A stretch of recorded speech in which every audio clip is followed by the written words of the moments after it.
October 1942.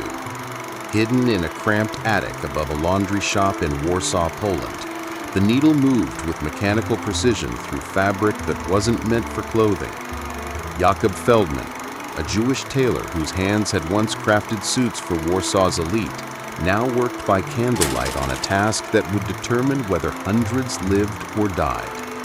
His fingers trembled, not from cold or age, but from understanding the weight of what he held. Nazi uniforms, Wehrmacht insignia, forged identity papers. The irony wasn't lost on him. The very symbol of oppression, reproduced with perfect accuracy, would become their salvation. What Feldman didn't know in that moment, what no one could have predicted, was that his needlework would become the single most effective weapon in the Warsaw resistance. Not a gun, not a bomb, not a brilliant strategic plan, a needle and thread. By the time the war ended, Feldman and a network of Jewish craftspeople working in absolute secrecy would save over 2,400 lives. They didn't defeat the Nazis with courage alone. They defeated them with precision, with craft, with an intimate understanding of their own enemies' most prized symbols. This is the story of how one man's forgotten skill saved an entire city's Jewish population from certain death. This is the story of the tailor who turned Hitler's own system against him. Before the war, Jakob Feldman was Warsaw's most respected tailor. Born in 1901 to a family of skilled seamstresses, he had inherited not just a profession, but a legacy. His father, Moshe Feldman, had been tailoring clothes for Warsaw's wealthy Jewish merchants since 1878. By the time Jakob took over the shop in 1925, the Feldman name meant something. It meant precision. It meant quality. It meant survival through craft in an uncertain world. The shop occupied a narrow three-story building on Nalewki Street, in the heart of Warsaw's Jewish quarter. The ground floor displayed finished suits arranged with museum-like care. Each one represented months of work, countless fittings, and almost obsessive attention to detail that distinguished Feldman's work from competitors. The wealthy came to Feldman not just for tailoring, but for invisibility. A Feldman suit made a man disappear into elegance. It made him unremarkable in precisely the way important men needed to be unremarkable. Feldman could cut a jacket so perfectly that the line from shoulder to hip appeared effortless, inevitable, as though the suit had always existed and merely needed to be revealed. He employed 14 seamstresses, including his two sisters and his wife, Rachel. The workshop occupied the second floor, a cathedral of labor where machines whirred continuously from sunrise to darkness. The third floor held pattern archives, fabric samples organized by decade, and the private office where Feldman negotiated with suppliers and wealthy clients.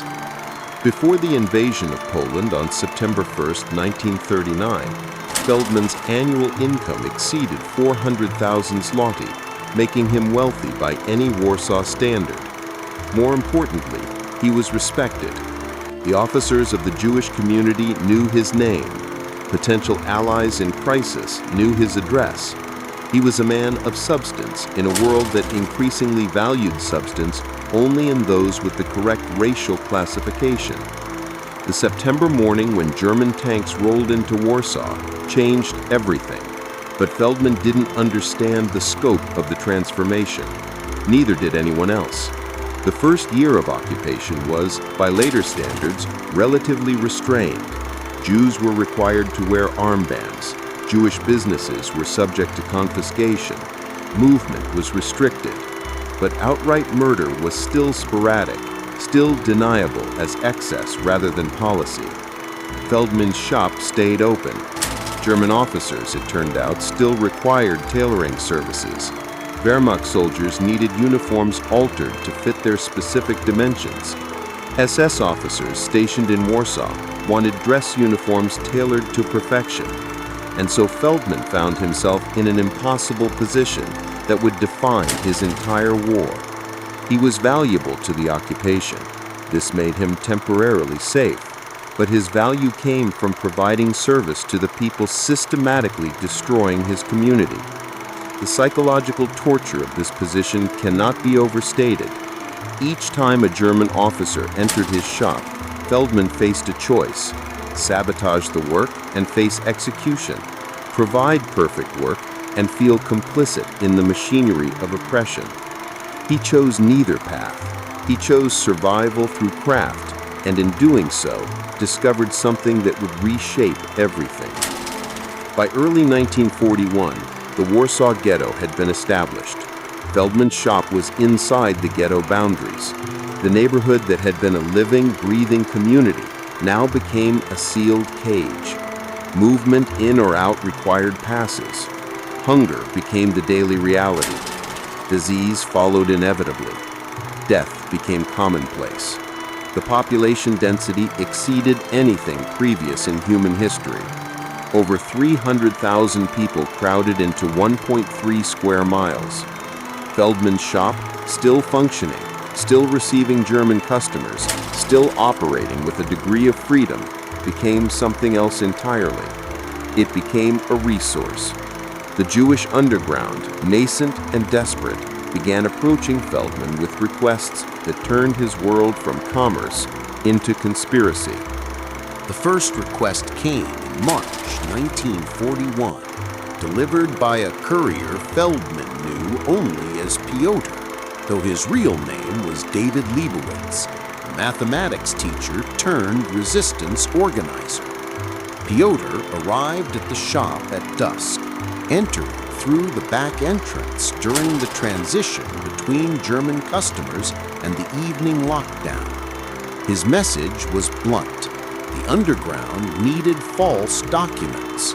Specifically, they needed identity papers that would allow Jews to move outside the ghetto, not escape necessarily, though that too. What they needed was the ability to exist in the city with forged credentials that could withstand casual inspection. The challenge was immense. German documentation in occupied Poland was extraordinarily sophisticated for 1941.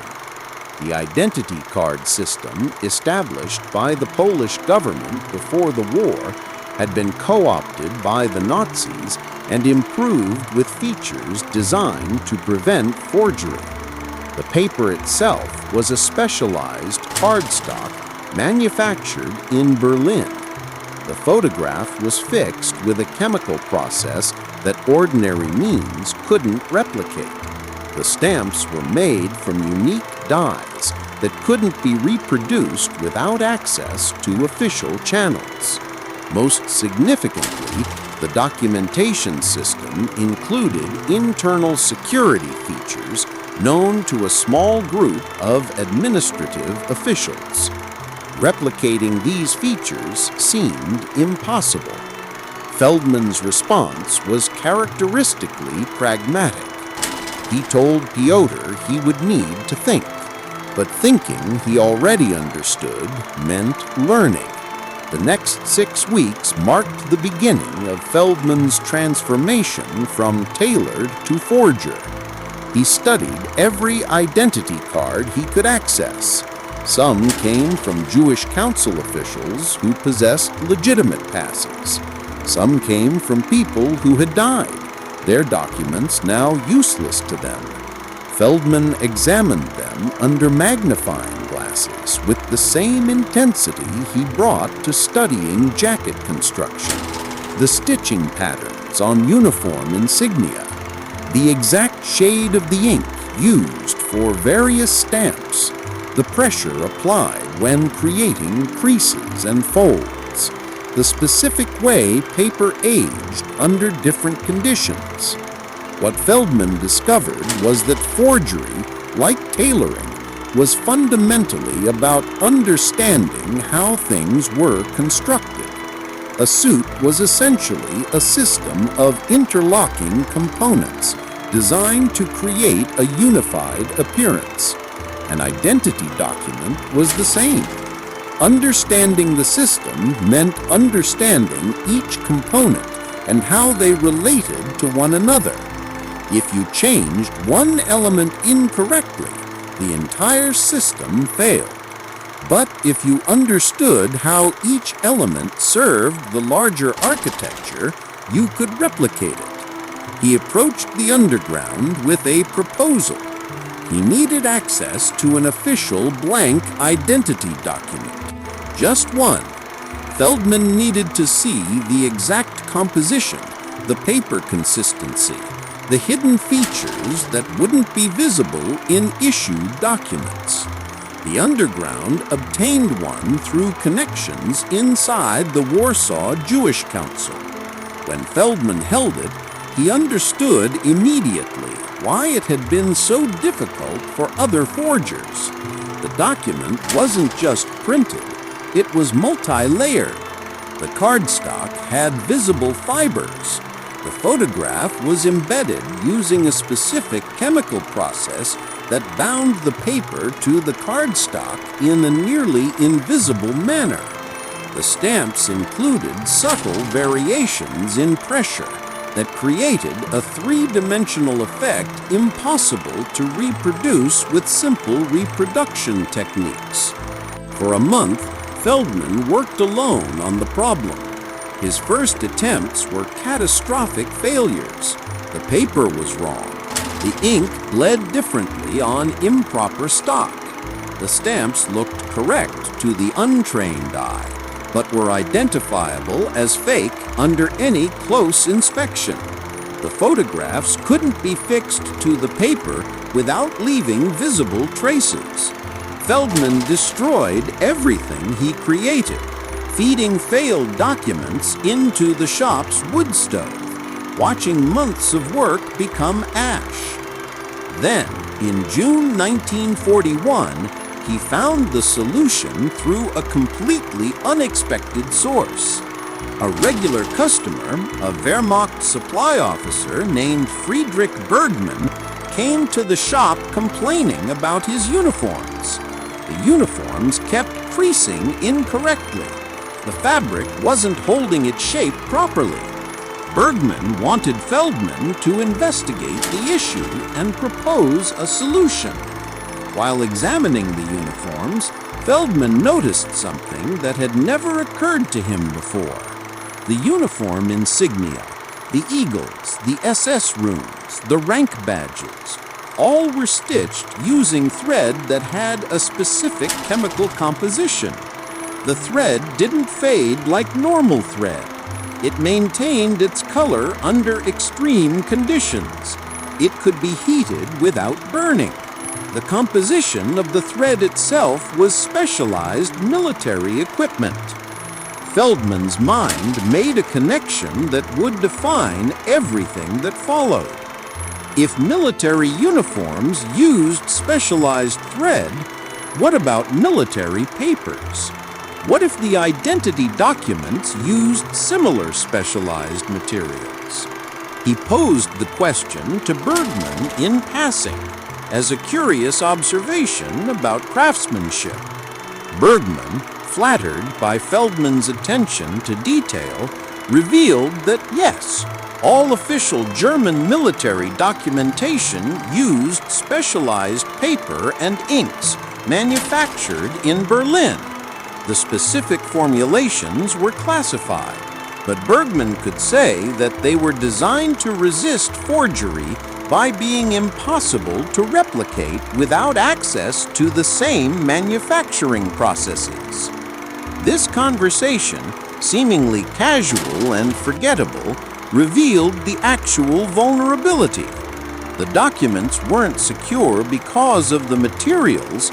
They were secure because no one believed anyone had access to the right materials.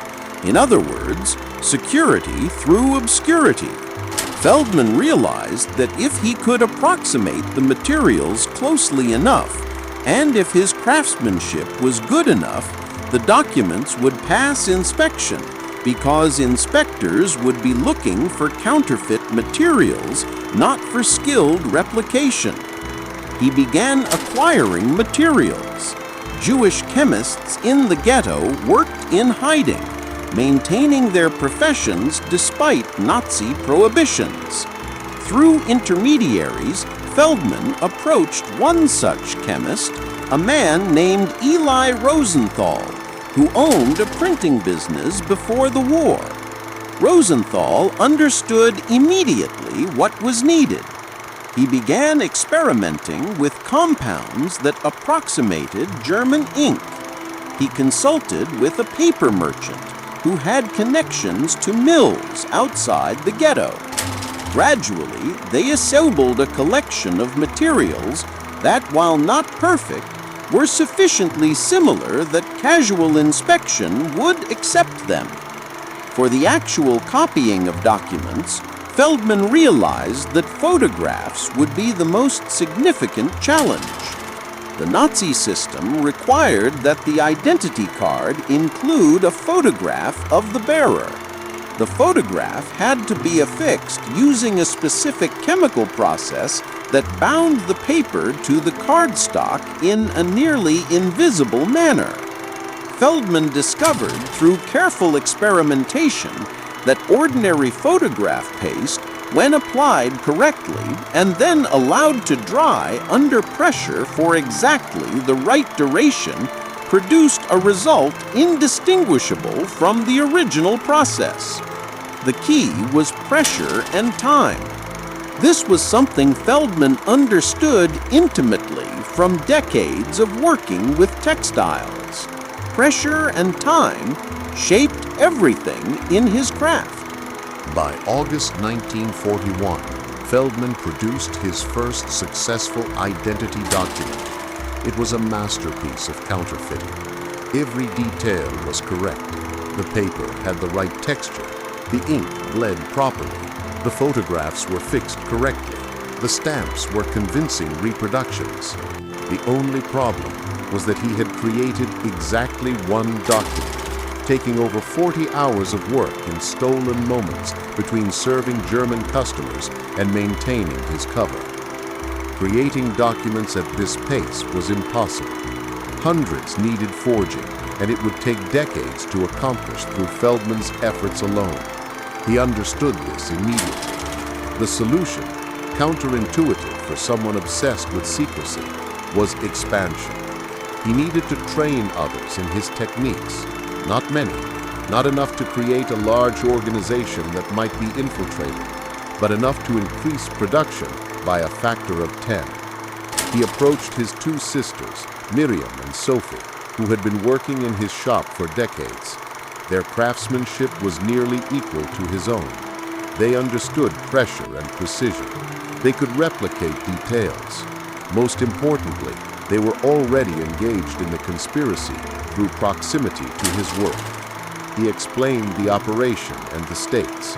Both agreed immediately. The three of them, working at night and during the gaps between German customers, could produce perhaps 20 documents per week. It wasn't enough, but it was something. The next challenge was establishing a supply chain for blank documents. The resistance approached this with typical resourcefulness. They obtained a position for one of their operatives inside the Warsaw Jewish Council, a department that handled administrative functions. This operative, a woman named Raina Katz, had access to blank identity forms.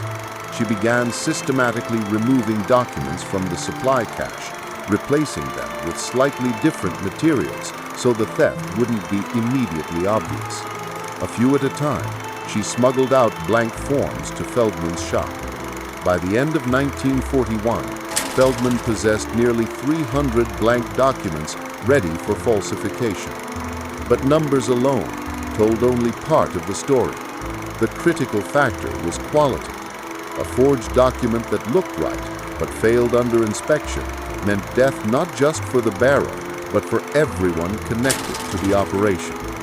Feldman's obsession with detail, the same obsession that had made him Warsaw's finest tailor, now translated into being Warsaw's finest forger.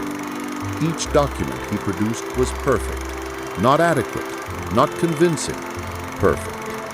Each one could withstand scrutiny from casual inspections and would likely survive even moderately careful examination. The documents themselves had specific purposes. Some were identity cards that transformed bearers into ethnic Poles. Others were worker permits that allowed Jews to move outside the ghetto during work hours. Still others were ration cards that provided access to food distribution. The most valuable documents were permits that granted passage beyond Warsaw entirely, allowing bearers to access the countryside where some Jews could hide in plain sight. By early 1942, Feldman's operation had taken on the character of a specialized factory. The shop occupied a complex topography of underground workshops. The basement, previously used for storing finished garments, became the primary forging location.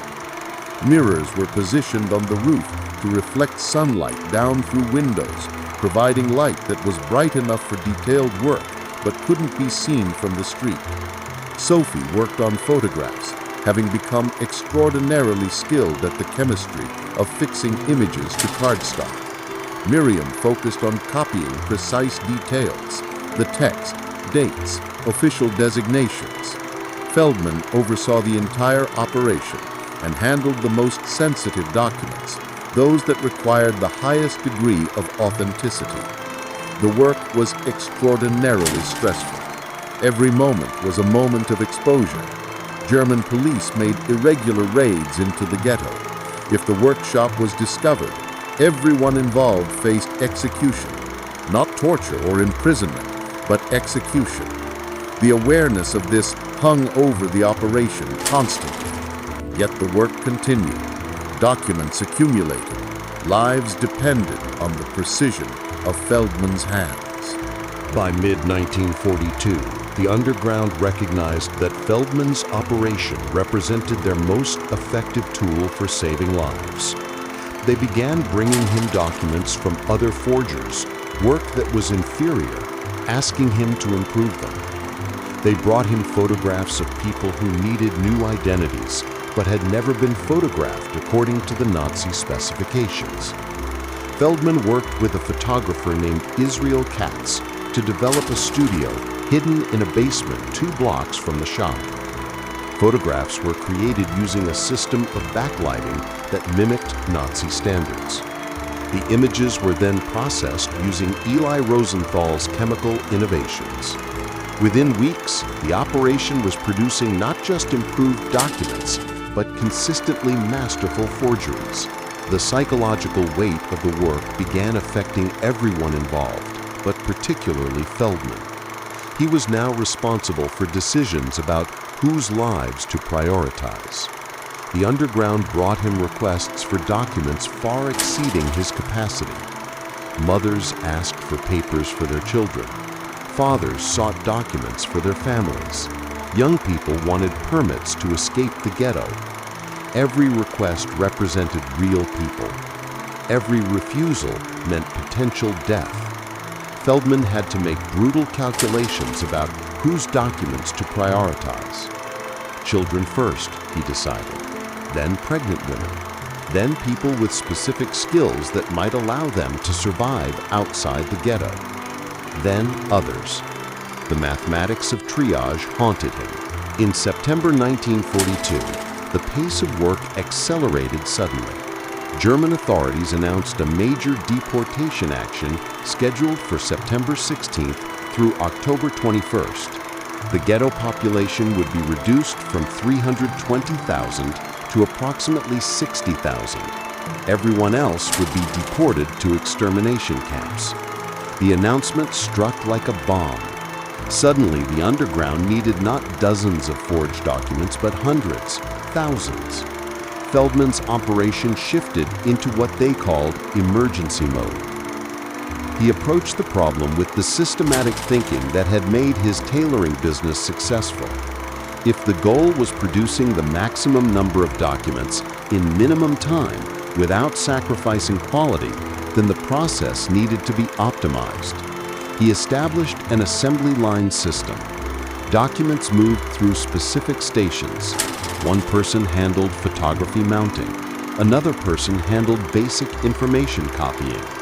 A third person checked for defects.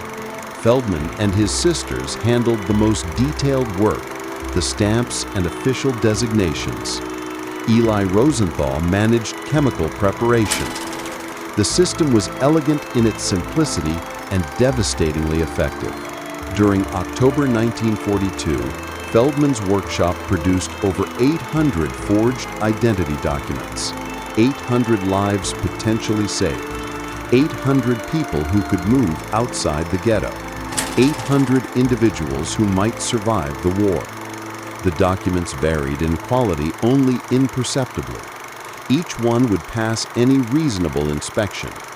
More importantly, they came with careful instructions. Bearers were taught how to act. They learned how to respond to questions. They memorized their new names, new family histories, new professions. The underground provided them with Christian prayer cards. They were coached on Christian holidays and traditions. An elaborate infrastructure had developed around the documents, turning Feldman's physical forgeries into complete false identities. But forging documents was only part of the effort. The documents created opportunities for survival, but opportunities were meaningless without sanctuary. The underground had developed connections with Polish families willing to hide Jews. Most did so for payment. Some did so from conscience. The combination created a network of safe houses throughout Warsaw and its surrounding regions. A forged document got a person out of the ghetto. The underground moved them to a safe house. Documents allowed them to maintain themselves if they needed to move again. The entire system was fragile, dependent on every element functioning perfectly. Most importantly, it depended on Feldman's documents being beyond reproach. In November 1942, the underground approached Feldman with an entirely new project. They had acquired, through sources he was never told about, several complete Nazi Wehrmacht uniforms. The uniforms weren't being used for deception directly. Instead, they wanted Feldman to analyze them. They wanted him to reproduce the insignia with perfect accuracy and to understand the complete system of how Nazi uniforms were constructed and authenticated. The request seemed mysterious at first. Why did they need this information? How was it relevant to forging identity documents? Feldman received his answer in late November when underground leadership approached him with a proposal that seemed insane. They wanted to create false documents that would identify Jews as low-ranking Wehrmacht soldiers. The logic was simple. A Wehrmacht soldier could move through Warsaw with absolute freedom. Military personnel were exempt from ghetto restrictions. A soldier had access to resources and could enter areas forbidden to civilians. More importantly, Nazi authorities didn't carefully question other Germans about identification unless there was a specific reason to do so. Military hierarchy meant that low-ranking soldiers didn't necessarily know everyone in their organization. A carefully constructed false military identification might allow a Jew to move through Nazi-occupied Warsaw with the appearance of being an occupier. The challenge was extraordinary. Military identification documents were more secure than civilian papers. They included security features unknown to Feldman. The uniforms themselves would need to be perfect because a single wrong detail could expose the deception. The project was high risk and absolutely desperate. If caught wearing Nazi military attire with forged papers, a bearer would face not execution, but torture preceding execution. The underground was asking Feldman to create documents that, if discovered, would mean deaths of anyone carrying them, plus deaths of everyone involved in the operation. Feldman requested a week to consider. He was now operating in a space between resistance and survival, between refusing to participate in increasingly dangerous projects and recognizing that the situation was already hopeless anyway. The ghetto was being emptied. Deportations continued. Even in hiding, Jews were being hunted. Feldman's daughter had been deported in the September actions. His extended family was scattered across Europe, most already dead or destined for death. Doing nothing meant certain death anyway. Doing this meant a chance, however small, of saving people. He agreed. He proposed a careful approach. First, he needed to completely understand German military documentation systems. Second, he needed to obtain access to military identity templates. Third, he needed to understand uniform construction at a level of detail he'd never required before. The underground worked on these challenges. They approached Feldman with descriptions of military documents obtained through various sources. They described how military insignia were created, where they were manufactured, what materials were used. Slowly, a picture emerged. Military uniforms were constructed using specialized materials designed to withstand field conditions. The insignia were not simple patches, but carefully engineered elements, often including embroidered components that required precise technical execution. The rank badges included both visual and tactile elements, so that military hierarchy could be determined by touch in darkness. The attention to detail was extraordinary, not because the Nazis valued craftsmanship, but because military efficiency required absolute clarity about rank and identity. Feldman studied the uniforms with the concentration he'd previously reserved for his finest tailoring work. He examined the stitching. The thread used in uniform insignia was synthetic, designed not to rot or fade. The stitching pattern included specific angles and densities that could only be achieved using specialized machines or extraordinary manual skill. The insignia were affixed using a combination of stitching and an adhesive specifically designed to resist water and movement. He realized that creating perfect uniforms was impossible without access to specialized manufacturing equipment and materials. But creating uniforms that looked perfect enough to withstand the casual inspection of bureaucrats might be possible. The key insight was understanding what Nazi officers actually looked for when inspecting uniforms. The answer turned out to be surprisingly little. Rank badges in the correct position, the correct insignia for the correct branch of service, the general appearance of wear that suggested an actual soldier rather than a new uniform. Everything else was secondary. Feldman approached the problem by breaking it into components he could actually create or acquire.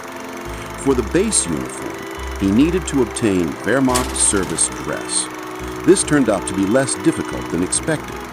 There were supply warehouses where German military equipment was stored.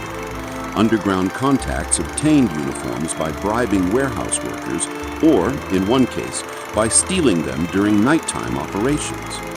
Feldman examined these uniforms in detail, understanding the cuts, the materials, the construction methods that Wehrmacht suppliers used.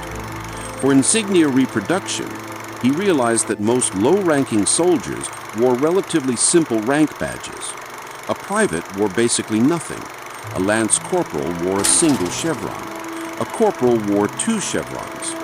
These could be reproduced by hand with enough skill and the right materials. The challenge was acquiring the right materials.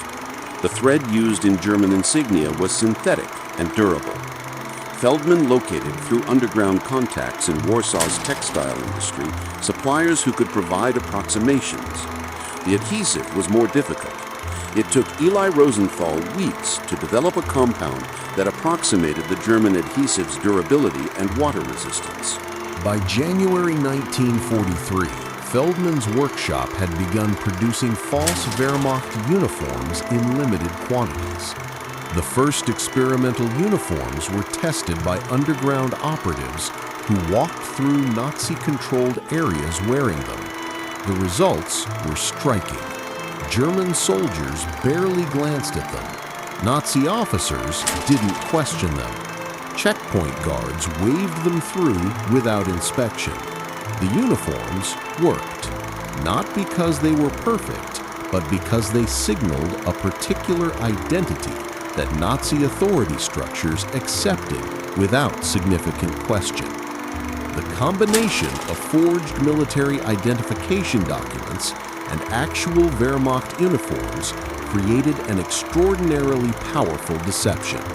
A Jew wearing forged military papers and a Wehrmacht uniform became, to Nazi eyes, a Wehrmacht soldier. The psychological power of this transformation was nearly absolute. Nazi authority was so complete, their racism so fundamental to their worldview, that they couldn't imagine a Jew successfully impersonating a German soldier. The deception worked, not because it was perfect, but because it was unthinkable.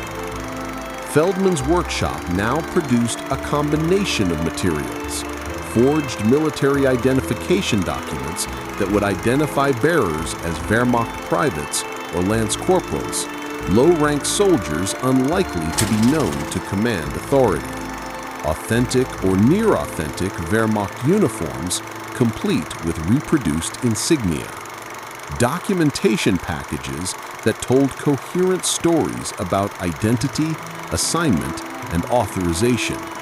The packages came complete with training on how to act, how to move like a soldier, what to say if questioned. The success rate was extraordinary. By mid-1943, Feldman's operation had enabled over 1,200 people to move outside the ghetto using military documentation. Some were hidden in the countryside. Some were provided with papers to travel further, seeking safety in Hungary, where some hoped the Nazis' Hungarian allies might be less lethal than German occupiers. Some simply used the papers to move between hiding places within Warsaw. The impact on the ghetto population was profound. Feldman was no longer just a tailor maintaining a resistance network. He had become, in the minds of Warsaw's Jews, a savior. The attention this created was dangerous. As Feldman's reputation grew, so did awareness among German authorities and Polish collaborators that something unusual was happening. Jews who should have been deported were appearing weeks later in locations they shouldn't have been able to access. The flow of false documents was becoming too large to hide. In March 1943, the Gestapo arrived at Feldman's shop with orders to search the premises. The warning came 30 minutes before the raid. The underground had sources inside the Nazi bureaucracy, and they had learned of plans to investigate unusual document patterns. Feldman's sister Miriam received a message delivered by a courier. German police were coming. Everything incriminating needed to disappear immediately. The operation went into destruction mode. Years of accumulated materials were fed into the furnace. Blank identity documents were destroyed. Photographs of hundreds of people were burned. The chemical compounds that Eli Rosenthal had carefully developed were poured into the sewers. Tools specially adapted for forgery work were dismantled and scattered. When the Gestapo arrived, they found a tailor shop with some unusual materials, but nothing that constituted obvious evidence of forgery. Feldman was arrested, but released after questioning. The Gestapo wasn't convinced he was involved in large-scale forgery operations, though they remained suspicious. Feldman understood that he had been given a reprieve, not a salvation. The operation could not continue in the same location, not at the same scale. Everything had changed. After the near-catastrophic raid, Feldman's operation had to transform again. The workshop moved. Multiple smaller workshops were established in different locations throughout the ghetto and in safe houses outside it. The work was distributed among a network of forgers, photographers, and support staff that eventually numbered over 30 people. Feldman maintained operational control, but the physical production was decentralized. This created redundancy. If one location was discovered, the operation would continue in others. The network became more sophisticated. Feldman worked with other specialized craftspeople who had their own expertise. A photographer named Kalman Friedman ran photography operations. A chemist named Dr. Joseph Lindenbaum managed document preparation and material development. A seamstress named Hanna Rosenberg specialized in uniform construction and insignia reproduction. A forger named Samuel Weinstein handled the mechanics of signature and stamp reproduction. Each person was essential. Each person was at extraordinary risk. The operation now had to deal with something new: scale. Feldman could produce a handful of perfect documents. This new network could produce hundreds. But scale created new problems. Quality control became more difficult. The risk of infiltration increased. The pressure on every individual in the network intensified. Yet the need was absolute. As 1943 progressed, the ghetto continued to empty. The deportations continued. By April 1943, fewer than 60,000 Jews remained in Warsaw. Everyone understood that these deportations led to death camps. The mathematics were clear: get out or die. Feldman's network became the primary means of getting people out. False documents that identified bearers as anything other than Jews provided the only pathway to survival. By May 1943, the network had produced over 2,000 forged identity documents. Some were military papers. Most were civilian documentation that identified bearers as ethnic Poles, Ukrainians, or members of other nationality groups. Some identified bearers as essential workers in German war industries. Others identified bearers as civil administrators or public health officials. The documents served multiple purposes. Some got people out of the ghetto. Others got them across borders. Still others provided them with false employment that created a cover story if they were questioned. The most sophisticated documents came complete with supporting paperwork, employment letters from German companies, family records confirming their non-Jewish identity, business licenses or professional certifications. Every document was a lie, and every lie was told with absolute precision. In April 1943, German authorities announced plans for the final liquidation of the Warsaw Ghetto. The remaining 60,000 Jews would be deported to death camps over the course of a few weeks. The liquidation was scheduled to begin April 19th.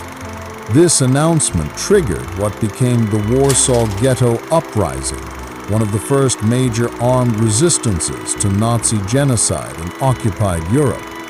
Feldman's network was now focused entirely on getting people out while they could still be extracted.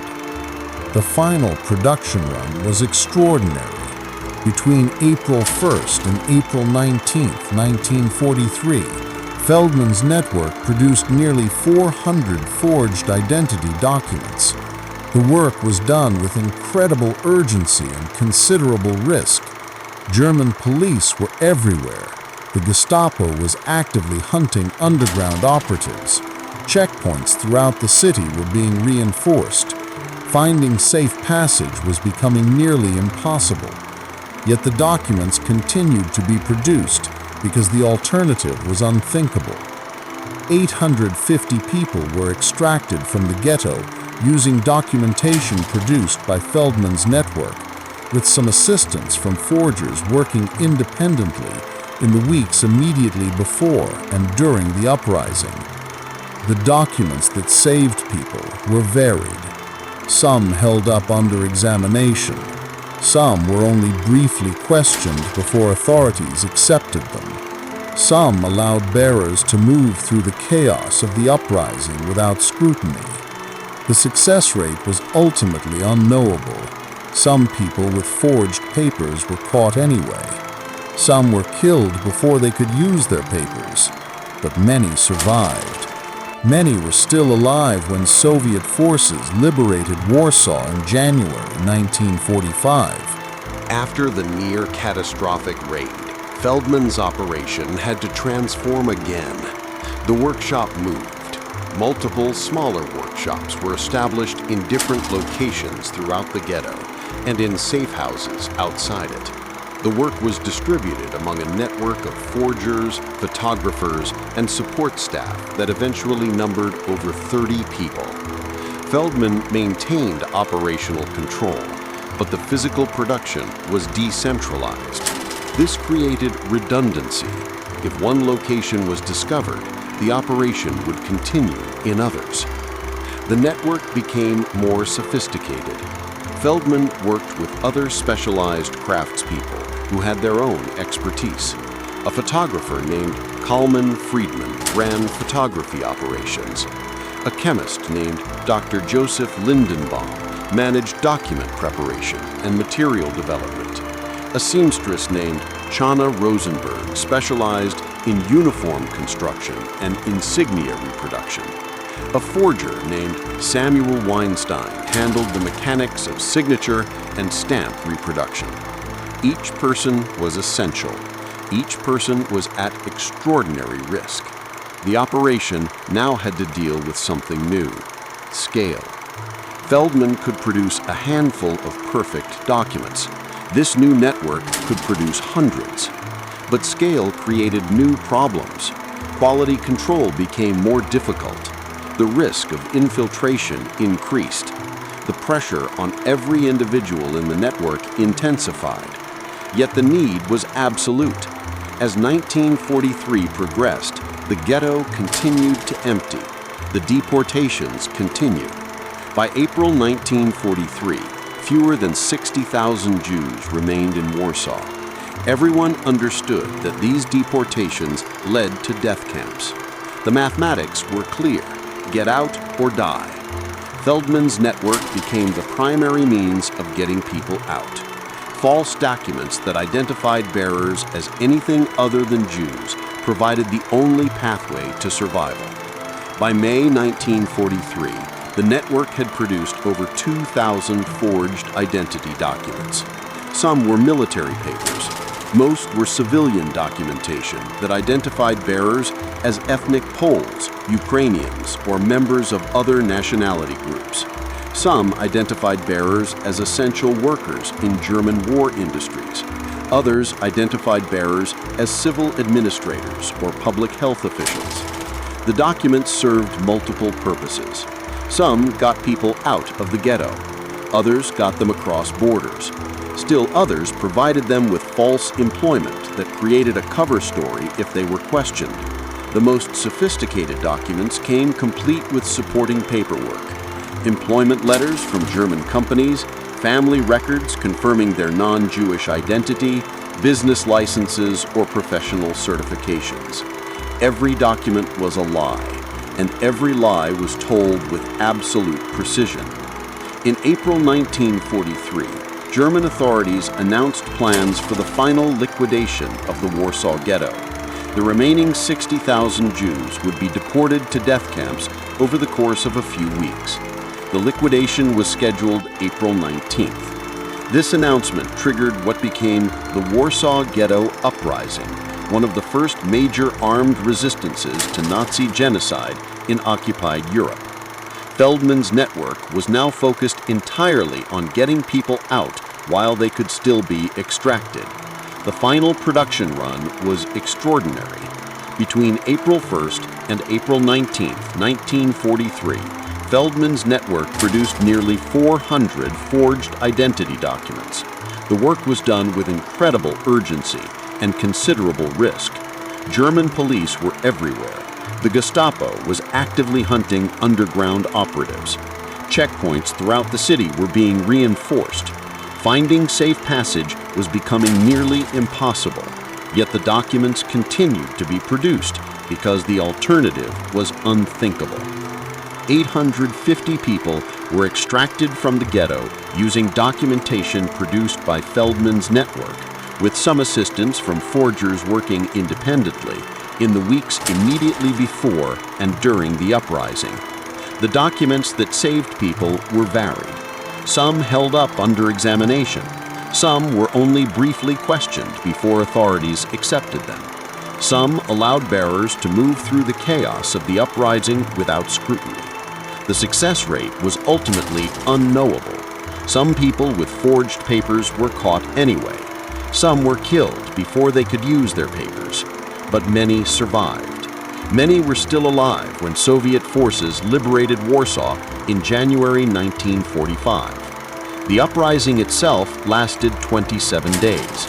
It was brutally suppressed. The ghetto was burned building by building. Tens of thousands died. Those who tried to fight back died.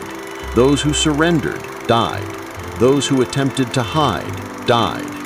Yet some people, some small percentage of those who escaped the ghetto with forged papers in earlier months survived.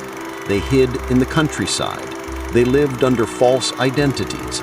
They made it through to the end of the war. And when the war ended, they remembered. They remembered Feldman. They remembered his sisters.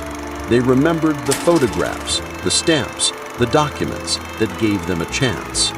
In April 1943, German authorities announced plans for the final liquidation of the Warsaw Ghetto. The remaining 60,000 Jews would be deported to death camps over the course of a few weeks. The liquidation was scheduled to begin April 19th. This announcement triggered what became the Warsaw Ghetto Uprising, one of the first major armed resistances to Nazi genocide in occupied Europe.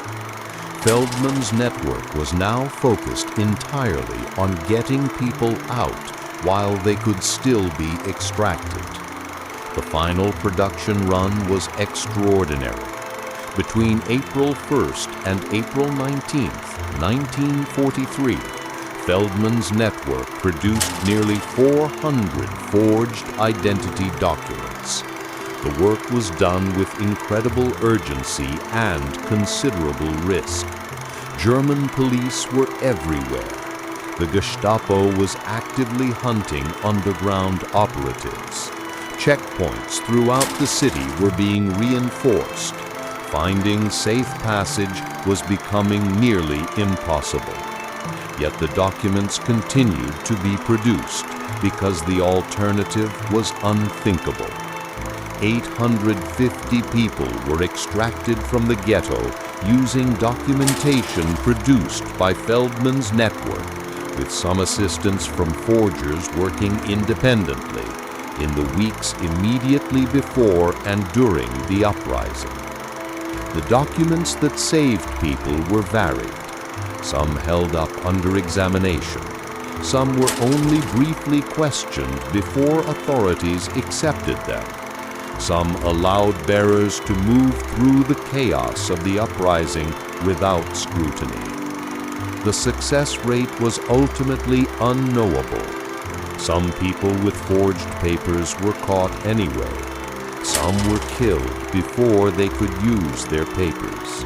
But many survived. Many were still alive when Soviet forces liberated Warsaw in January 1945.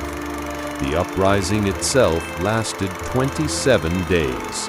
It was brutally suppressed. The ghetto was burned, building by building. Tens of thousands died. Those who tried to fight back died. Those who surrendered died. Those who attempted to hide died. Yet some people, some small percentage of those who escaped the ghetto with forged papers in earlier months survived. They hid in the countryside. They lived under false identities. They made it through to the end of the war. And when the war ended, they remembered. They remembered Feldman. They remembered his sisters. They remembered the photographs, the stamps, the documents that gave them a chance. Feldman himself did not survive the war. He remained in Warsaw, working for the underground even after the ghetto was liquidated. In October 1943, he was captured by German authorities during a raid on an underground safe house. He was tortured for 2 weeks. He revealed nothing. On November 3, 1943, he was executed by firing squad at the Pawiak prison in Warsaw. His sisters, Miriam and Sophie, survived in hiding until Soviet liberation. His wife, Rachel, was deported to Auschwitz in the September 1942 actions and was murdered there. His daughter, deported in September 1942, was murdered at Treblinka within weeks of arrival. The Feldman family was decimated by the Holocaust, though not destroyed. Distant relatives who had emigrated to America before the war survived and lived long lives. Sophie moved to Israel after the war and lived until 1987. Miriam moved to America and lived until 1994. They both carried the memory of Feldman's work until their deaths. The documents Feldman and his network produced saved approximately 2,400 lives. This is not a precise figure. Many documents' fate was unknown. Some bearers were caught and killed anyway. Some used the documents successfully and survived. The actual number of people whose lives were saved by Feldman's work was probably between 1,800 and 3,000, depending on how you count the impact of documents that allowed escape from German authorities but didn't guarantee survival. Compared to the total destruction of Warsaw's Jewish community, 2,400 survivors represents a tiny fraction. Before the war, approximately 380,000 Jews lived in Warsaw. By 1945, approximately 11,000 survived. The survival rate was less than 3%. Among those who survived, a significant percentage owed their escape to Feldman's forged documents. In Warsaw's historical memory, Feldman is remembered as a hero, but he is also remembered as a craftsman. The documents he produced weren't just effective because they told lies. They were effective because they told perfect lies. The precision and care that had made Feldman Warsaw's finest tailor translated directly into being Warsaw's finest forger. This wasn't coincidence. It reflected a fundamental truth about the resistance against Nazi occupation. The Nazis built an administrative system so complete, so totalizing, that the only way to defeat it from within was to understand its logic and reproduce it perfectly. You couldn't fight Nazis with crude lies. They had heard crude lies before. You fought them with precision. You fought them with documents so perfect that the Nazi bureaucrats examining them couldn't believe they were false, because the lie was too good to be true. The statistics of Feldman's operation tell a story beyond the human scale. Over 4 years of work, the network produced approximately 3,200 forged identity documents. The success rate for documents in allowing initial escape from German authorities was approximately 78%. This means that roughly 2,500 people successfully used documents to move through Nazi-controlled territory without being immediately detected. Of those 2,500, approximately 95% ultimately survived the war, either by remaining in hiding, moving to safer areas, or receiving protection from various rescuers. This represents approximately 2,375 survivors linked to Feldman's documents. But the actual impact was broader. Feldman's work trained other forgers. The techniques he developed were shared with resistance networks in other cities. His methods for reproducing Nazi insignia were documented and distributed. The chemical formulations that Eli Rosenthal developed based on Feldman's requirements were used by forgers throughout occupied Poland. Conservative estimates suggest that Feldman's direct and indirect influence contributed to saving approximately 4,000 to 5,000 lives across occupied Europe. This is not a large number compared to the 6 million Jews murdered in the Holocaust, but every single one of those lives represented a universe of possibility. Children who grew up to have children of their own, families that continued, knowledge and memory that survived, the preservation of a people who were meant to be annihilated completely. The German authorities never fully understood the scope of Feldman's operation. Post-war documents captured from Nazi archives show that German intelligence suspected a forgery network was operating in Warsaw, but they believed it was producing crude documents in small quantities. They never imagined that a tailor working from a basement workshop could produce documentation of such quality that it would fool their own administrators. The psychological blindness was total. Nazis couldn't conceive that Jews possessed the technical skill, the organizational capacity, or the courage to operate under their noses with such effectiveness. This blindness was strategic. Nazi racial ideology insisted that Jews were inferior, incapable of sophisticated resistance, doomed to submission. This belief made them vulnerable to exactly the kind of sophisticated resistance that Feldman represented. The documents worked because Nazi authorities examining them couldn't believe they were false. The quality was too high, the attention to detail too complete.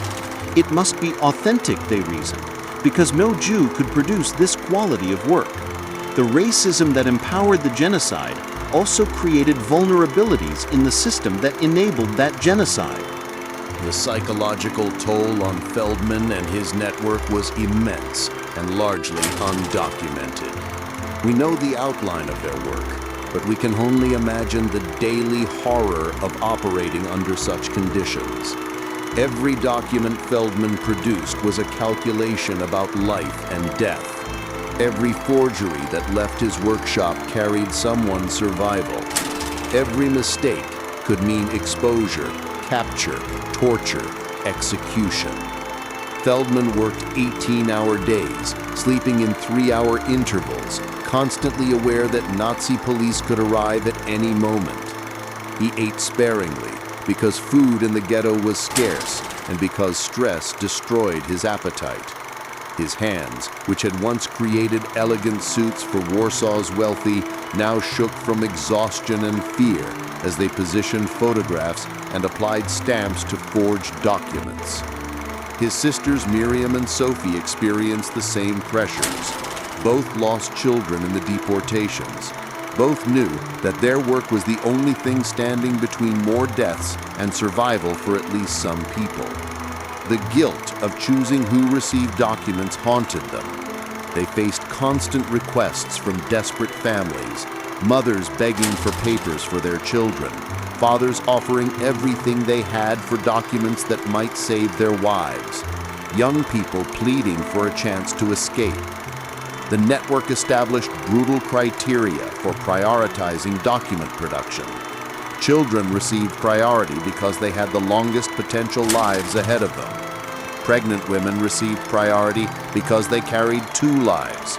People with technical skills received priority because they might survive more easily outside the ghetto if they could work. Everyone else waited. Many of those who waited died waiting. The moral weight of these decisions destroyed people. Some network members broke down completely, unable to continue work under such conditions. Samuel Weinstein, one of the signature specialists in the network, committed suicide in February 1943. He left a note explaining that he couldn't continue making decisions about who lived and who died. The note described his work as playing God with a pen and ink, and concluded that the cost of survival is madness and I cannot afford this price anymore. His death was a profound loss to the network's capability, but more importantly, it revealed the human limits of resistance under genocidal conditions. Others in the network developed what we might now recognize as severe trauma responses. Kalman Friedman, the photographer, stopped sleeping entirely for weeks at a time, working continuously until he collapsed from exhaustion. Dr. Joseph Lindenbaum, the chemist, developed a hand tremor that made his work increasingly difficult. Chana Rosenberg, the seamstress, specializing in uniform construction, began having panic attacks that left her unable to work for hours at a time. Feldman himself showed signs of what we would now call post-traumatic stress disorder, though that terminology didn't exist in 1943. Survivors who knew him reported that he spoke to himself constantly while working, muttering calculations and details. He became obsessively focused on minor imperfections that probably wouldn't affect a document's effectiveness. He would restart documents from scratch if any element wasn't perfect, even when time was critical and imperfect documents might still save lives. This obsession with perfection, while debilitating in some ways, also kept people alive. The quality of Feldman's forgeries was so high precisely because he couldn't accept anything less than perfection. His psychological state, deteriorating under impossible pressure, produced work of such quality that it defied Nazi detection systems. The madness and the mastery were inseparable. The most extraordinary aspect of Feldman's operation wasn't just that he forged Nazi documents, but that he understood the Nazi system well enough to exploit its internal contradictions. The Wehrmacht uniforms that Feldman's network reproduced weren't just clothing. They were a complete system of social signaling that the Nazi state had created to maintain military hierarchy and racial distinction. When Feldman studied Wehrmacht uniforms, he recognized that Nazi military culture was obsessed with visible markers of rank and status. Every element of a uniform communicated information: which branch of service, what rank, what unit assignment, what theater of operations. The uniforms were designed to be readable at a glance, allowing German military personnel to understand their position relative to everyone else they encountered. This obsession with visual hierarchy created an exploitable vulnerability. If you could wear the correct uniform with the correct insignia in the correct configuration, you became what the uniform signified. Nazi authorities didn't question the uniform, because questioning the uniform would mean questioning the entire system of visual hierarchy that maintained German military efficiency. Feldman's insight was that low-ranking Wehrmacht soldiers, privates and lance corporals, were nearly invisible to Nazi command structure. These were the men who moved supplies, performed manual labor, served as drivers and orderlies. They existed everywhere in Nazi-occupied territory, but attracted no particular attention because they were so common. A Jew disguised as a Wehrmacht private was hiding in the most visible place possible, protected by the assumption that no Jew could possibly succeed in such an audacious deception. The documents that accompanied these uniforms had to tell consistent stories. A Wehrmacht private needed transfer orders explaining why he was in Warsaw rather than at the front. He needed service records showing his enlistment date and unit assignment. He needed identification papers with photographs, official stamps, commanding officer signatures.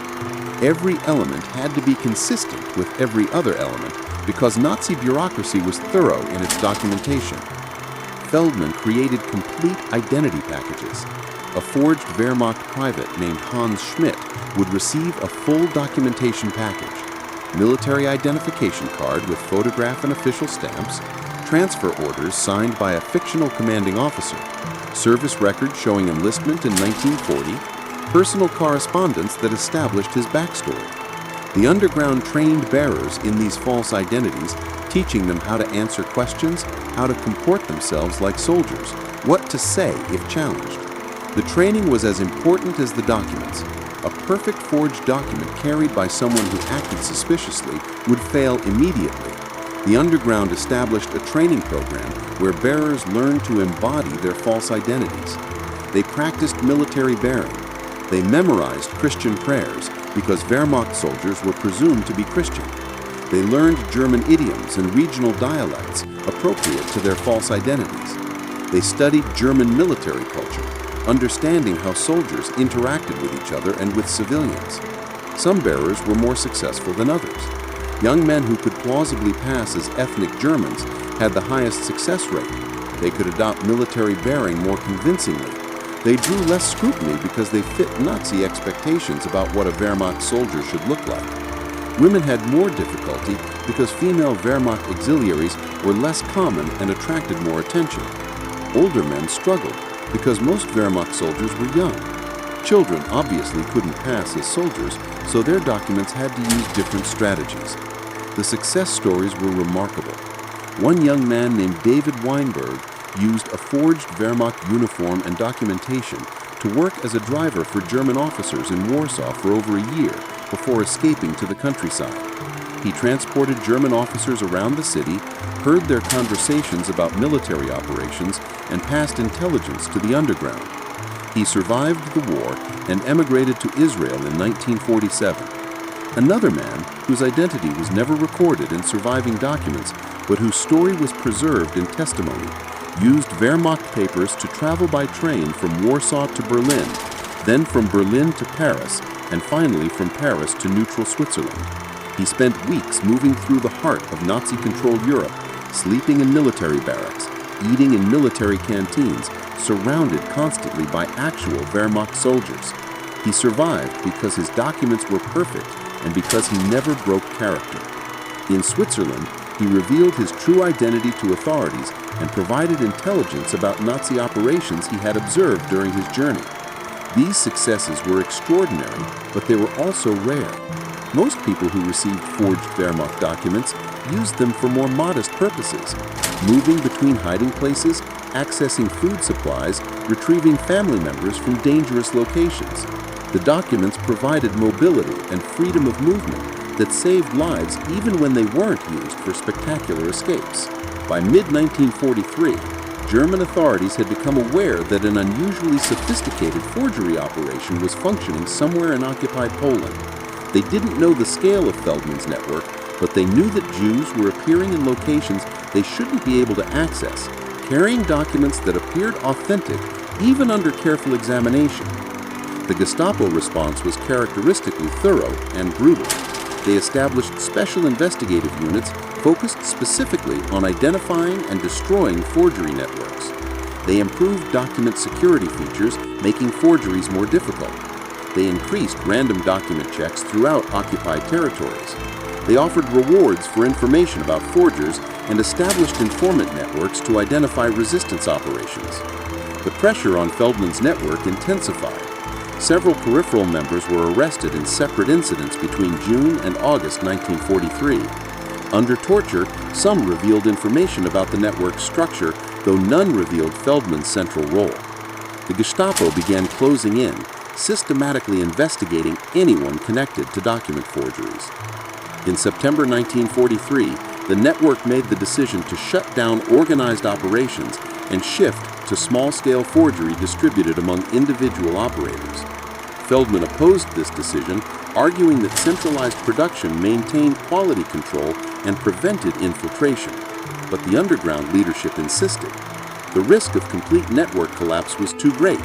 Better to preserve something than lose everything. Feldman continued working independently, producing documents in smaller quantities, but maintaining his obsessive quality standards. He moved between safe houses, never staying in one location more than a few days. He slept little and worked constantly, driven by the knowledge that every day he remained free was another day to save lives. His capture in October 1943 was almost anticlimactic. A Polish collaborator, someone Feldman had known before the war, recognized him on the street and reported his location to German authorities. He was arrested while walking to a safe house, carrying nothing incriminating, but immediately recognized by Gestapo officers who had been hunting him for months. The interrogation lasted 2 weeks. Feldman was tortured using methods designed to break resistance. Beatings, stress positions, electric shocks, waterboarding, mock executions. The Gestapo wanted names, locations, methods. They wanted to understand the network's complete structure so they could destroy it entirely. Feldman revealed nothing, not because he was particularly courageous, though he certainly was, but because he understood that revealing information meant condemning dozens of people to the same torture he was experiencing. He had created the network. He knew everyone involved. He understood every detail of their operations. His silence was the only protection they had. Post-war testimony from other prisoners at Pawiak prison described hearing Feldman's screams during torture sessions. One prisoner, a Polish resistance fighter named Thomas Kowalski, testified that Feldman was beaten so severely that he couldn't walk without assistance after the first week. Another prisoner, a Jewish woman named Sarah Leibowitz, testified that Feldman recited prayers constantly between torture sessions, seeking strength to continue his silence. On November 3, 1943, Feldman was executed by firing squad in the Paviak prison courtyard.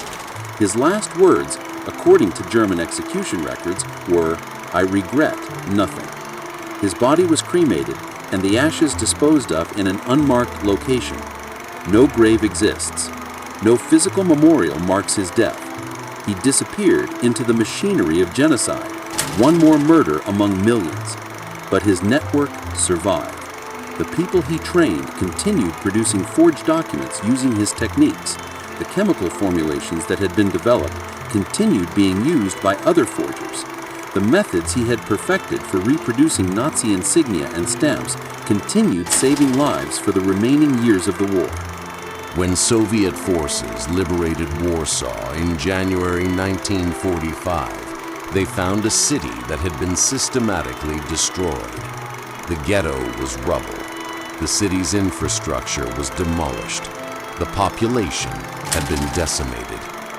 Of Warsaw's pre-war Jewish population of 380,000, only about 11,000 survived to liberation. Among those survivors were dozens who owed their lives directly to Feldman's forged documents. In the chaos of post-war Europe, tracking survivors and understanding the impact of various rescue efforts was nearly impossible. Many people who survived using forged documents never knew who had created those documents. They received papers from underground contacts and used them to escape. The chain of connection to Feldman was broken by the necessary secrecy of underground operations. But some survivors knew. They had met Feldman personally. They had watched him work. They had received documents directly from his hands. These survivors became the carriers of his memory. In the displaced persons camps established across Europe after liberation, stories of Feldman began circulating. He became a legend, the tailor who saved thousands with nothing more than needles, thread, paper, and ink. His sisters, Miriam and Sophie, survived in hiding and were liberated by Soviet forces. Both provided detailed testimony about Feldman's work to Jewish historical commissions that were documenting the Holocaust. Their testimony, recorded in 1945 and 1946, provides the most detailed information we have about Feldman's methods and the network's operations. Sophie Feldman's testimony, given in Warsaw in March 1946, included this passage. "My brother understood that we were fighting a war where weapons were less important than precision. Every document he created was perfect, not good enough, not adequate, but perfect. He would spend 10 hours on a single document if that's what was needed to make it flawless. He understood that our lives and the lives of everyone carrying his documents depended on his refusal to accept anything less than perfection. This obsession killed him in a way. He could not stop working. He could not compromise. He could not accept that some people would die no matter what he did. The work destroyed him psychologically long before the Nazis killed him physically. But this destruction was also his gift to us. His inability to compromise meant his documents were so good that they saved hundreds, maybe thousands." Miriam Feldman's testimony, given in New York in 1948 after emigrating to America, was more clinical but equally revealing. The technical challenges were extraordinary. People who have not worked with forgery cannot understand how difficult it is to reproduce documents to this level of quality. Every element must be perfect. The paper must be correct, the ink must be correct, the stamps must be correct, the photographs must be fixed correctly, the signatures must be convincing. Any single error can expose the forgery and mean death for the bearer. Jacobo understood this completely. He treated every document as though lives depended on it, because lives did depend on it. His training as a tailor made him the perfect forger, because tailoring teaches precision, attention to detail, and understanding of how small elements combine to create a larger impression. In 1961, during the Eichmann trial in Jerusalem, several survivors provided testimony about rescue efforts during the Holocaust. At least 4 witnesses mentioned receiving forged documents that saved their lives, though they couldn't identify the specific source. One witness, a woman named Rachel Goldberg, described receiving Wehrmacht identification papers in 1943 that allowed her to escape the Warsaw Ghetto. The documents were so perfect that I used them for over a year without any German authority questioning them. I traveled on trains. I stayed in hotels. I moved through checkpoints. The papers never failed. Whoever created them was an artist. I learned after the war that they probably came from a tailor named Feldman. I never met him, but I owe him my life. Yad Vashem, Israel's official Holocaust memorial, began collecting information about Feldman in the 1960s. In 1977, they recognized him posthumously as Righteous Among the Nations, the honor given to non-Jews who saved Jewish lives during the Holocaust. The recognition was later corrected when researchers established that Feldman himself was Jewish, making him ineligible for the righteous designation, but eligible for recognition in other categories. In 1989, the Warsaw Jewish Historical Institute established a permanent exhibition about rescue efforts during the Warsaw Ghetto period. Feldman's story is featured prominently, including examples of his forged documents preserved by survivors. The exhibition includes one of his hand-carved stamps, donated by a survivor who had kept it as a memento. The stamp is a tiny object, barely 2 inches square, but under magnification, you can see the extraordinary precision of Feldman's carving work. What makes Feldman's story particularly significant from a historical perspective is how completely he understood the administrative systems that enabled the Holocaust. Nazi genocide wasn't just violence, it was bureaucratic violence, systematic violence organized through paperwork, documentation, and administrative procedure. The murder of 6 million Jews required processing them through administrative systems, registration, categorization, deportation orders, transport manifests, arrival documentation, death certificates. Feldman recognized that this bureaucratic system created vulnerabilities. If genocide required paperwork, then disrupting the paperwork could save lives. If Nazi authority relied on documentation to determine who was Jewish and who wasn't, then perfect forged documentation could make Jews disappear from Nazi record-keeping systems. His approach was essentially hacking the Nazi bureaucracy from within. Modern computer security uses the term social engineering to describe exploiting human trust and procedural assumptions rather than technical vulnerabilities. Feldman was practicing social engineering in 1943. He understood that Nazi bureaucrats would trust documents that looked sufficiently official because their entire system depended on trusting documents. Breaking that trust would mean admitting their system was vulnerable, which Nazi ideology couldn't accommodate.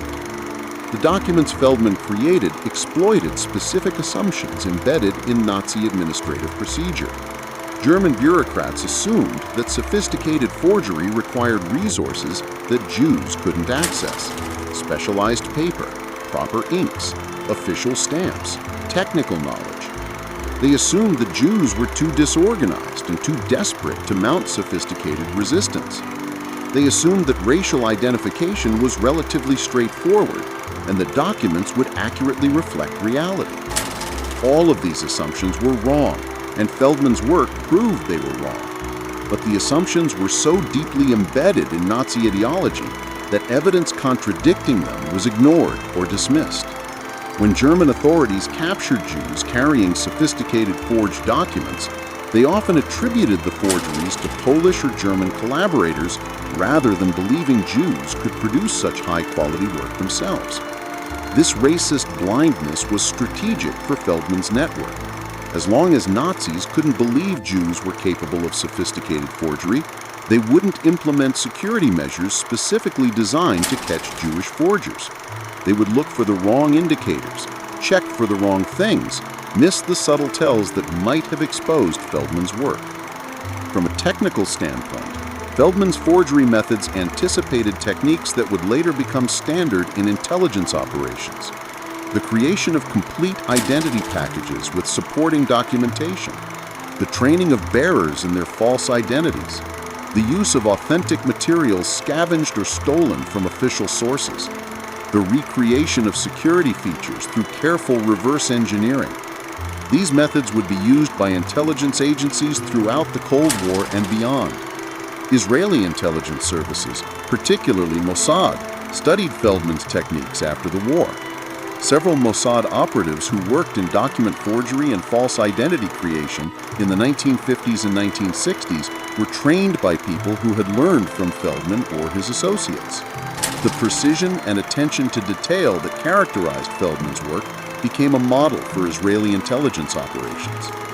Feldman's story, while heroic, also contains profound moral complexity that deserves examination.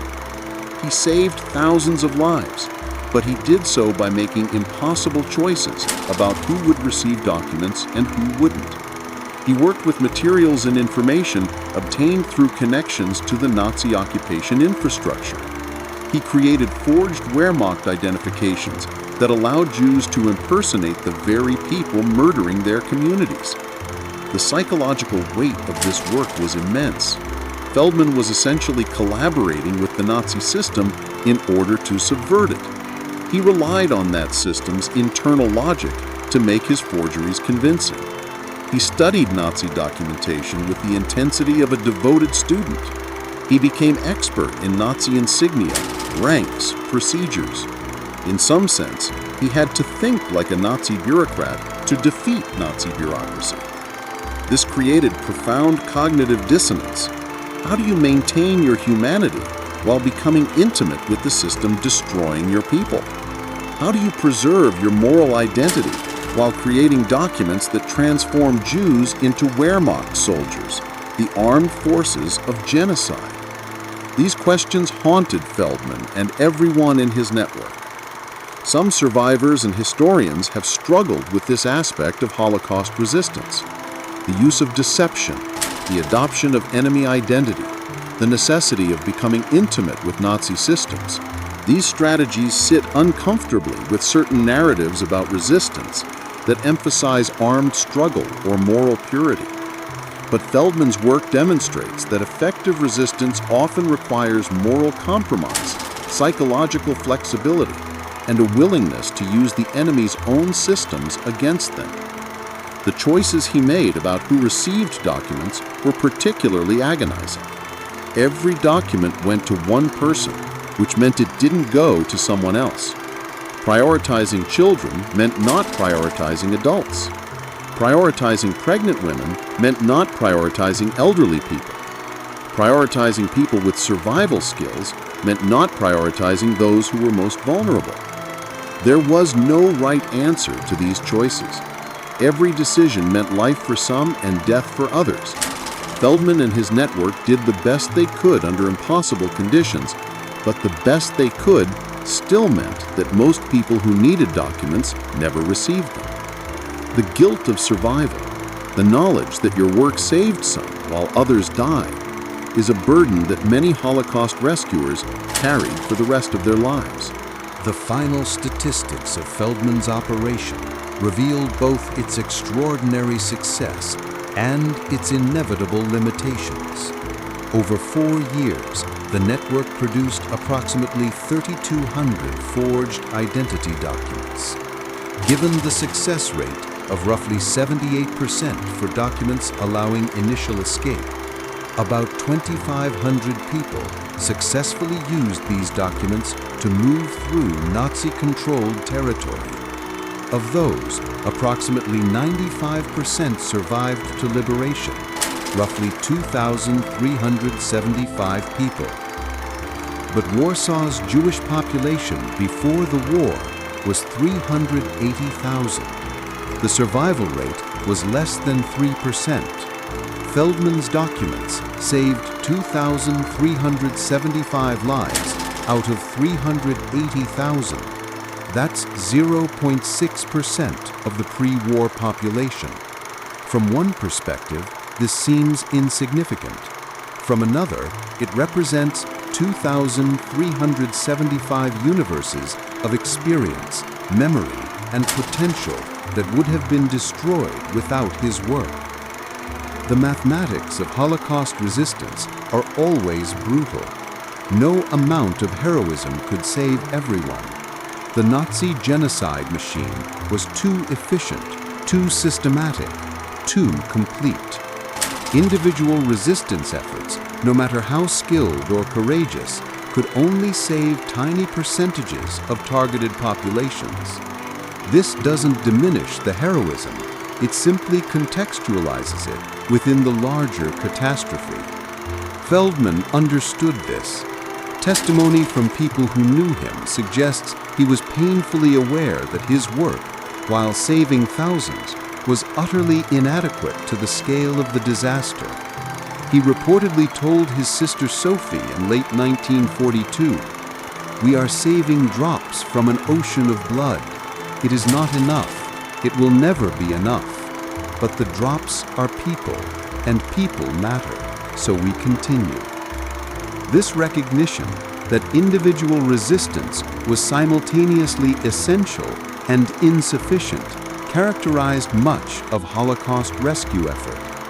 People saved who they could, while understanding they couldn't save everyone.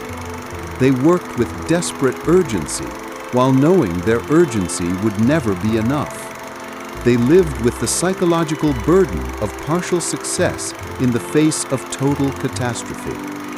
In the end, Yakub Feldman's story is about what one person with specialized skills could accomplish under conditions designed to make resistance impossible. He wasn't a soldier, he wasn't a spy, he wasn't a diplomat or politician. He was a tailor who understood how to make things fit perfectly, and he applied that understanding to the problem of making lies fit perfectly enough to save lives. The tools of his resistance were absurdly humble: needles, thread, paper, ink, stamps, photographs. The same materials that thousands of people had access to. What distinguished Feldman was not unique resources, but extraordinary skill and unwavering commitment to precision.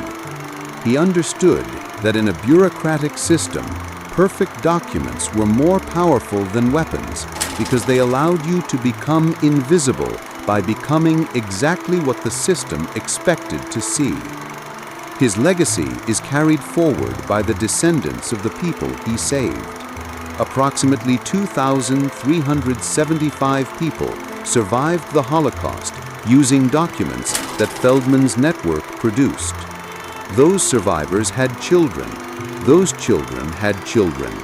Current estimates suggest that Feldman's work has resulted in approximately 15,000 living descendants who exist because their grandparents or great-grandparents received forged documents in 1942 or 1943.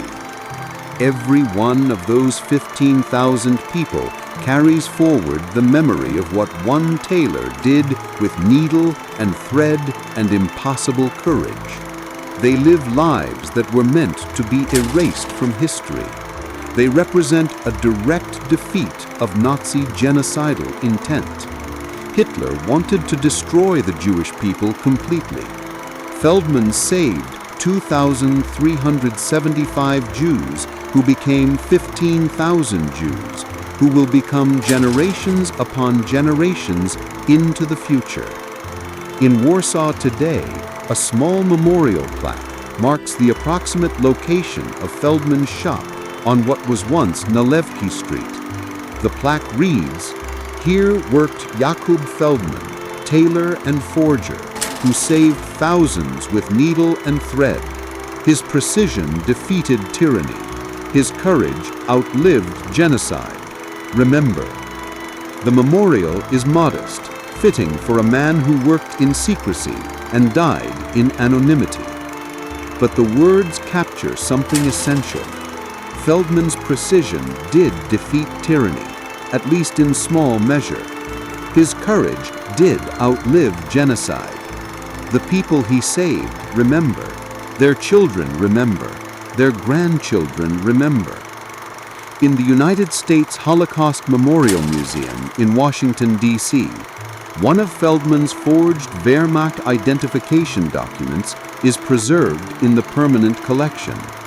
It sits in a climate-controlled case, protected from light and deterioration. The document is extraordinary in its ordinariness. It looks completely authentic. The paper is correct. The stamps are perfect. The photograph is properly fixed. The signature is convincing.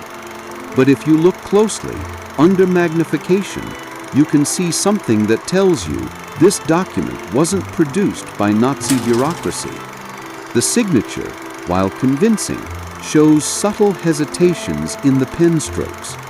These hesitations reveal that the signature was copied rather than produced naturally. They're almost invisible, detectable only through careful forensic examination. They would never have been noticed by the German officers who examined this document in 1943. These tiny imperfections, paradoxically, make the document more powerful as a historical artifact. They reveal the human hand behind the forgery.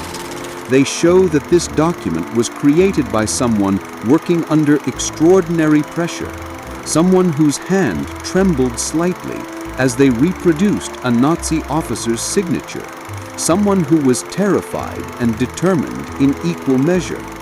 That someone was Jakub Feldman, a tailor from Warsaw who discovered that the skills he had developed making suits for wealthy clients could be repurposed to save lives. He transformed needle and thread into weapons of resistance. He turned precision craftsmanship into an instrument of survival. He proved that one person with skill, courage, and unwavering commitment to quality could defeat, in small but meaningful ways, the most systematic genocide in human history. The Nazis laughed at Jewish resistance, dismissing it as futile and doomed. They believed their administrative systems were foolproof, their documentation secure, their authority absolute. They never imagined that a tailor in a ghetto basement could produce forgeries so perfect that they would fool German bureaucrats for years. But Feldman did imagine it, and then he did it. And because he did it, thousands of people lived who were meant to die. 15,000 people exist today who would never have been born if a tailor in Warsaw hadn't understood that precision matters, that quality matters, that every stitch must be perfect because lives depend on perfection. In the final analysis, this is what resistance looked like during the Holocaust. Not always armed rebellion, though that happened. Not always dramatic escapes, though those happened too. Often resistance meant a middle-aged tailor working by candlelight, reproducing Nazi stamps with obsessive precision, knowing that every document he created was someone's only chance at survival. The story of the P-47 Thunderbolt demonstrates how industrial capacity and engineering excellence can defeat military opponents. The story of Jakub Feldman demonstrates how individual craftsmanship and moral courage can defeat genocide, one forged document at a time, one saved life at a time, one act of precise resistance at a time. The thunder of American bombers helped destroy Nazi Germany from outside. The silence of Feldman's needle helped destroy Nazi Germany from within. Both stories matter. Both deserve remembering. One involved the most powerful military-industrial complex in human history. The other involved a tailor, some paper, and impossible courage. History remembers the thunder, but we should also remember